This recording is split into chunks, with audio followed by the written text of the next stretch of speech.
Hello, today we're going to be putting together this beautiful look. I'm getting ready for one of my friend's weddings. It's going to be a chatty, kind of get ready with me, and we're going to be discussing what my makeup collection, makeup habits would look like if I wasn't on YouTube. Now, I recently saw Samantha March do a video on this theme. I thought it was really interesting. It got me kind of thinking about it, and I was noticing decisions I was making at the store over the last couple of weeks. So I decided to put it together in a video, and I have to do my makeup today anyways for my friend's wedding, so 2 in 1. So without any further ado, let's dive in. Before we dive in any deeper, you will notice some shopping bags in the back of my background. That's for the video I'm filming tomorrow, but I wanted to have a little bit of a teaser. I have my Nordstrom anniversary haul, which I'm going to film tomorrow. It'll be my next video up. And a couple other little goodies that I picked up because I was not head over heels for the sale. So without any further ado, let's actually start to do my makeup. Okay, so today we're not going to be talking as much about the makeup, but I am getting ready to go to one of my friend's weddings. I'm going to leave as many of the details of kind of the key products linked down below. But today we are really just going to be chatting about what would my makeup collection, my makeup spending habits, my makeup preferences, what would they look like if I wasn't on YouTube. And I think that I kind of get to approach this from a unique angle because, and this is one of my favorite things about, I don't know, mid-size probably is even a little bit too generous to describe my channel. But the one thing I am going to say about the makeup is the wedding is outdoors, so sunscreen is a must. So one thing I like about being what I'm going to broadly describe as a smaller, mid-sized creator is I have a job outside of YouTube. And that's a job that pays my bills, and you know, it's not a secret, I don't hide it on this channel. I do make some money. If I looked at the hourly wage I made for the amount of work I do, probably not not the best use of my time. But my view is that everybody should have a hobby and everybody should have something they enjoy in life. And you know what? Some people's hobbies are hiking, and you might think hiking's a free hobby, but you know, they probably have to buy like fancy water bottles and hiking shoes and like clothes to go hiking, and they have to spend gas to drive out to the trail that they're hiking, and you know, every hobby costs money. And I like to say that, you know, beauty is my hobby and it makes me money. And so, you know, for my channel, sorry, this up here, by the way, I mentioned it in my last video. I had an unscheduled meeting between my curling iron and my forehead. We'll talk about that more later. Anyways, so everyone has a hobby. What I'm just trying to say is everybody has a hobby, and, you know, hobbies cost money. And yes, my hobby costs money, but it also makes money. And so if my hobby can be, generally speaking, revenue neutral, or like that I spend on it like it's a hobby, then that works for me. So anyways, I think I kind of approach it from a bit of a unique angle where beauty, YouTube, content creation, it's not my full-time job. But it is something that, you know, I take seriously and I put effort into, and you know, I'm not necessarily opposed to it being a bigger part of my life if growth happens, but if it doesn't, I really like my career and my life is good. So anyway, so back to the big question of my makeup spending habits if I wasn't on YouTube. I wanted to provide that context. We're gonna need more concealer up here. I wanted to provide that context. And I actually kind of encountered a moment today when I had a chance to sort of think, if I was bigger on YouTube, this is what I would have done, and if I wasn't on YouTube, this is what I would have done.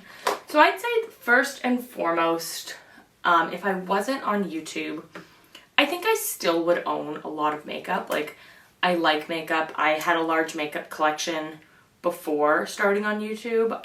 Which I mean, not that you need a big makeup collection to start on YouTube, but you know, it helps. Put some flawless filter.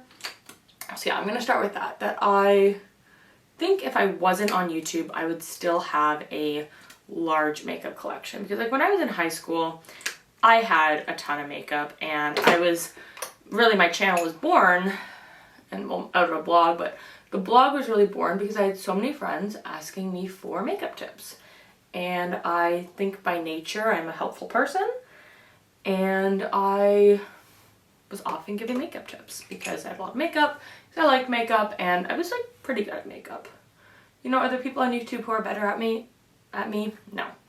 Are there people on YouTube who are better at it than me? For sure. But I think I'm pretty good. I'm happy, you know. Everyone can always be better, but I'm pretty happy. So yeah, I'd still have a large collection, but I think there's some ways my collection would be a little bit different. I think as a content creator, one thing that, I don't know, I think people are starting to admit more is, you know, the views matter, and, you know, I don't think there's anything wrong with saying that if you're going to go through the effort of making content, like, you want it to be something that people enjoy watching, you want to grow. I mean, you know, I remember the era of like the Tarte brand trips, and like who wouldn't want to be invited on something like that, you know? And so yeah, the views matter, and I will say that when you are using and reviewing new makeup, people want to search it, right? They're searching it. Search traffic is a great way to get views.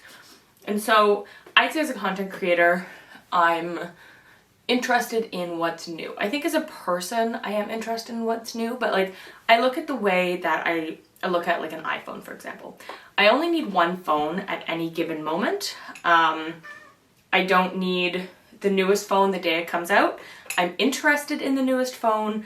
Of course, I want the newest phone, but am I going to spend $1,000 like every time Apple, price has gone up from that. You know, am I going to spend $1,000 or nearly $2,000 every time Apple releases a new MacBook or a new phone? No. When my phone contract is up, or when my phone contract says that I'm eligible for an upgrade, am I going to upgrade? Yes. So like, I think that if I'm going to kind of bring that philosophy over to makeup. If I wasn't creating content, if a new foundation was launched, like I think in general I'd have maybe 2 or 3 foundations. I could probably have like a fuller coverage one, maybe a lighter coverage one, maybe a tinted moisturizer. You know, I feel like I'd have 3 maybe on the go. I don't know, I feel like that's a little more than normal, but it's a lot less than what's normal for YouTubers. And I think that if a new glowy foundation came out, I'd be interested. I'd probably read some reviews. I'd watch some reviews. And unless the product literally seemed like life-alteringly perfect, which, spoiler, I don't think there's too many makeup products that fit that description. I think that I would be like, okay, cool. Like, you know, Dior's reformulated their glowy foundation. I like glowy foundations. Okay, when I've done this one, which I actually can't believe I'm getting so far down on this Beautiful Skin foundation. You know, when I'm done this one, I will try that one. You know, I'll get a sample and I will replace it. So I think there'd be that element to it. I think that'd be a big part of it, is kind of, I would still follow what's new, but I wouldn't be so fast to jump on it. Now the other side of that is, because I'm on YouTube, when new stuff comes out, I have to basically immediately decide if it is A, something I'm interested in, but also B, is it something my audience is interested in, right? Like, there's almost, this sounds terrible, there's kind of no point in me, and this actually gets into a video I want to do, so I will explain that concept. But there's almost no point in me reviewing a product that's, say, 3 months old. To a regular consumer, a 3-month-old eyeshadow palette is still new and exciting, right? But on YouTube world, like, if I didn't decide to get that immediately, like, there's no point. Like, I might as well just wait for the next thing that catches my eye. So I have to decide really quickly. And I really do try to curate an audience. I mean, I don't know, you can't like choose who follows you, but I really do try to curate an audience who has similar makeup taste as I do, because like, I don't know, I'm gonna be more helpful, right? I'm gonna be more helpful in my thoughts and the products I'm reviewing. So anyways, I fairly quickly have to decide, is this a product that I want to feature on my channel? If yes, I basically have to buy it within the first couple of days it comes out. I am fortunate to receive what I think is a fair amount of PR for a channel my size. I'm very grateful for that. But, you know, not everyone is sending me stuff, and that is a-okay with me. But for some of the stuff I have to buy, because back to that framing of all hobbies cost money. I mean, you could even say it costs money to make money, but I try not. yes, this is a business, but I try not to think of it in that light. You know, if it's not something I'm going to buy immediately, it's kind of like, well, then I'm not going to get it. Like, it is hard to justify buying an older palette. And so one video I've actually wanted to do, and I will do this summer, I think, is old palettes I still want. And the sad thing is, in this world of like products being released every 39 seconds, an old palette might be 3 months old. Not that it's old, it's just old in content creation world. So I'm going to give you 2 real life examples of that. But first, I wanted to go back on the point of, is it something I like and is it something my audience likes? You know, I know, like, I see the search traffic, I see what videos you guys are watching, and I know that we all love Charlotte Tilbury here. But a great example, so I was at Shoppers yesterday, and I'm gonna have like a little haul coming soon, is when I did this purchase behind me. So I was at Shoppers and I was, you know, a little bit of a treat myself moment, and I thought about getting the Sunset Stripped palette from Too Faced. I really like the natural nudes. I do think I will eventually get that palette, but I was thinking a little bit more with my content creation hat on. And anyway, so I was like, okay, so love this palette for a wedding. So I was sort of thinking, okay, so I'm gonna maybe get this palette. But then I was like, wait a second, my audience, you know, Too Faced does okay, but it's not like a brand that my audience is obsessed with. And this palette is already a few months old. So if I buy it, like, I'm buying it for myself. I'm not really buying it from a content perspective. So I mean, I ultimately decided not to buy it because I was also thinking, not really in a minimalist way. No one's ever called me a minimalist, but I was more thinking about the videos I want to film over the next couple of months. And there's a lot of eyeshadow palette roundups I want to do. And if I buy a new palette, I'm just not going to really get to enjoy it, you know? I'm not going to give it the love that it deserves. And, you know, maybe I will get that palette one day, maybe in a couple months. You know, that might be a good palette to put on my Christmas list. I try to use my Christmas list from my family and husband as things that I want because I want them, not because they're necessarily good for my channel. Now the other side of that is I went to Ulta over the weekend. My dad and I were in Detroit. We saw the Billy Joel concert. It's so much fun. I'm so glad we got to go together. And so I went to Ulta. My dad, meanwhile, decided to wait in the car because he didn't want to go to Ulta, and like I really can't blame him. So I'm in Ulta and they have ColourPop there. And in Canada you can't really buy, no you can't really, you can't buy ColourPop anywhere in store. You used to be able to buy them at Sephora, but that was just for a brief blip in time. So I'm at Ulta and I'm looking at these palettes and I had like 4 of them in my hand. I was gonna buy them. And then I was like, wait a second. If you really want these, you know, you could order them from ColourPop directly if you want. The other thing I was sort of thinking is like, these palettes aren't the new releases. Like, you know, no one's gonna watch them. I'm probably also not gonna get around to reviewing them on my channel because on my channel we do talk more about luxury and high-end makeup and beauty. I do have a soft spot for some affordable brands, as you guys know, but my channel really is more in that luxury high-end space. I was like, well, my audience probably isn't going to be that into it. And I just kind of thought through and I was like, you know what? No, now is not the time for these. And I put them back. And that was kind of a moment where I decided that I wanted to do this video. I had watched Samantha March's video, which I think I mentioned in the intro, but if I didn't, this video is obviously inspired by Samantha March's video about her makeup collection if she wasn't on YouTube.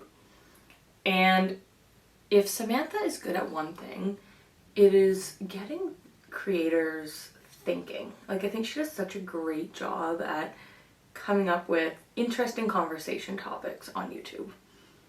I mean, obviously she does like more than one thing well, but if she was good at one thing, I would probably say it's that. At least, you know, from my perspective. I think the next thing, if I wasn't a content creator, I probably would take short form content reviews more seriously. Because, and what I mean by that is, I produce content on TikTok and, you know, I try my best.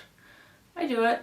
But YouTube to me is my favorite content to produce because I feel like I can get into nuances, I can describe things, I can show you multiple swatches. Like I can really give you, I think, a well-rounded view on a product. And I just don't think you can get that on TikTok, right? Like we all see on TikTok, like TikTok is great for brands. It sells out so many products because some girl gets on there and she goes, oh, ooh, like she like puts the blush on her cheek and is like, this is the greatest blush ever. And it's like, is it really?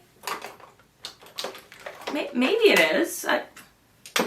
But anyways, for me, like I really think through my reviews and I really do try to make them useful. And sometimes there's that challenge between a useful review of a product that you get up maybe a little bit after its launch. You can hear Winston does not like being left out of this discussion. But at the same time, you want to get your review up quickly. And I think that with short form content, like people's attention spans are like this long. So, and they're just scrolling. So if you don't grab them in that first like millisecond, you've lost them. Okay, I'm going to pop off for a second to do my mascara. No, I'm going to pop off for a second and do my eyeliner. Then we'll finish this thought. So anyways, I think a lot as a content creator about how much time it takes for me to provide a good review and all the different pieces of information I want you to have before you make an informed purchasing decision, and all the pieces of information I want you to have from me so I can feel like I've been fair to the brand and fair to the consumer. And I just don't think on TikTok that that is really possible. I know they have longer form content now, but if you want to go viral, like you need to make your content short and snappy.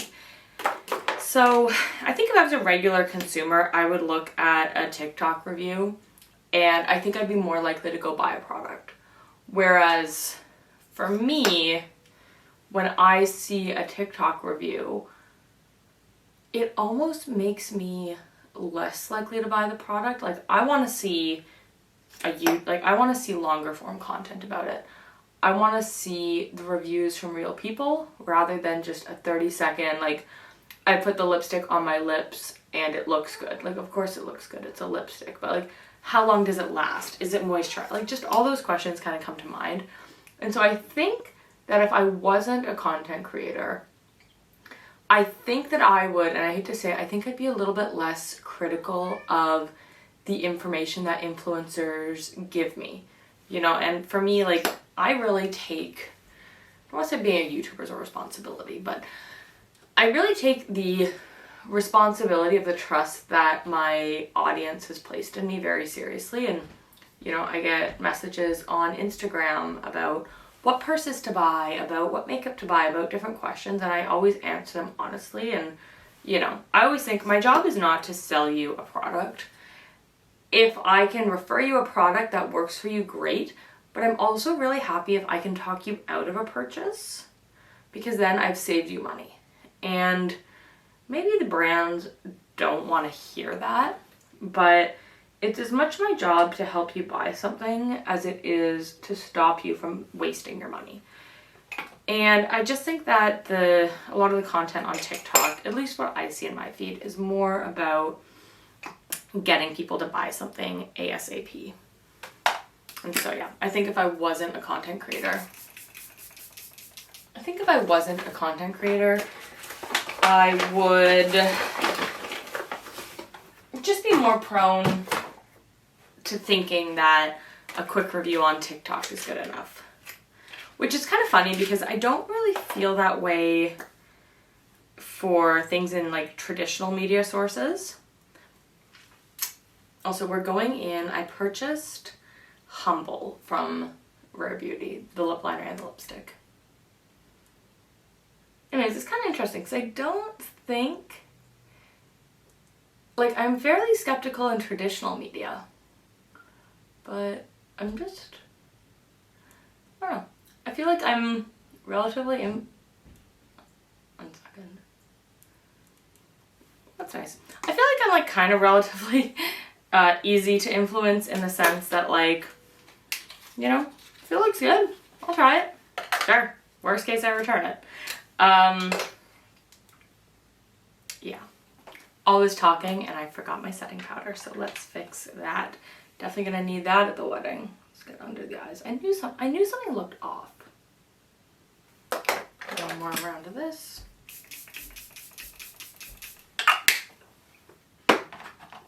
Anyways, I don't exactly know where I left off, but I would just say that I take the responsibility for my audience seriously, and so I provide that longer, more detailed content, and I just think that if I wasn't on YouTube, I probably wouldn't think about those things as much, and then I think I would be just kind of more susceptible to the short form content. So I think those are the two biggest things, really. I think that I'd still have three biggest things. I don't know how many things we spoke about. I think I'd still have a pretty big makeup collection. This is the final look, by the way, for the wedding. I think I'd still have a big makeup collection. I think that I would be less worried about buying like old makeup. It's just if I want it, I'll buy it, rather than thinking about how's my content going to do with it. And I think that I would be more susceptible to short form content. I'd love to hear from you guys down below I guess the two things. If you were a content creator, how would your makeup collection look?